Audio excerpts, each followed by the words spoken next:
बिस्मिल्लाहिर्रहमानिर्रहीम। चंद रात पहले की बात है। मैंने अपने बिस्तर पर नींद आ जाने से पहले अपने पहलू में सोई अपनी बीवी के चेहरे को गौर से देखा।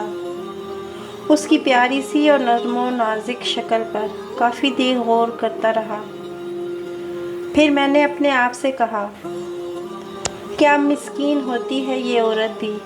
बरसों अपने बाप की शफ़क़त के साए तले अपने घर वालों के साथ पलती बढ़ती है और अब कहाँ एक नावाकिफ़ शख्स के साथ आकर सोई पड़ी है। और इस नावाकिफ़ शख्स के लिए उसने अपना घर बार माँ बाप छोड़ा, वालिदैन का लाडो प्यार और नाज नखरा छोड़ा, अपने घर की राहत और आराम को छोड़ा और ऐसे शख्स के पास आई पड़ी है जो इसे अच्छे की तलकीन और बुराई से रोकता है, उसकी दिलो जान से खिदमत करती है, उसका दिल बहलाती है, उसको राहत और सुकून देती है ताकि बस उसका रब उससे राज़ी हो जाए और बस इसलिए कि ये उसके लिए दीन का हुक्म है। कहते हैं फिर मैंने अपने आप से सवाल किया, कैसे होते हैं कुछ लोग जो बेदर्दी और बेरहमी से अपनी बीवियों को मार पीट लेते हैं, बल्कि कुछ तो धक्के देकर उसे घर से भी निकाल देते हैं, उन्हें वापस अपने माँ बाप के उस घर ला डालते हैं जो उसकी खातिर छोड़ आई थी।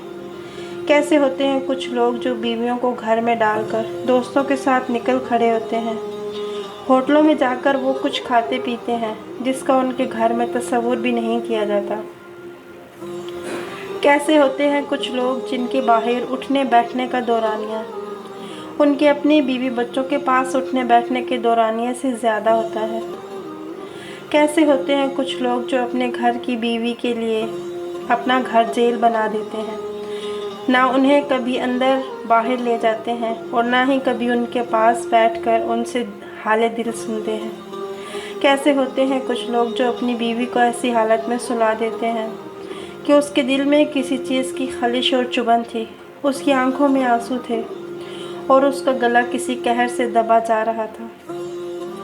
कैसे होते हैं कुछ लोग जो अपनी राहत और अपनी बेहतर ज़िंदगी के लिए कुछ घर छोड़कर बाहर निकल खड़े होते हैं, पीछे मुड़कर अपनी बीवी बच्चों की खबर नहीं लेते कि बाहर मुल्क रहने से उन पर क्या गुजरती है। कैसे होते हैं कुछ लोग जो ऐसी ज़िम्मेदारी से भाग जाते हैं जिसके बारे में उनसे रोज़े महशर पूछगछ की जाएगी। अपनी माँ और अपनी बीवी दोनों को बेपनाह इज़्ज़त दो, इसलिए कि एक तुम्हें दुनिया में लाई और दूसरी सारी दुनिया छोड़कर तुम्हारे पास आई। आपको वीडियो कैसी लगी कमेंट बॉक्स में ज़रूर बताइएगा। मज़ीद ऐसी अच्छी वीडियोस के लिए हमारे चैनल को सब्सक्राइब कीजिएगा। जज़ाकल्लाह।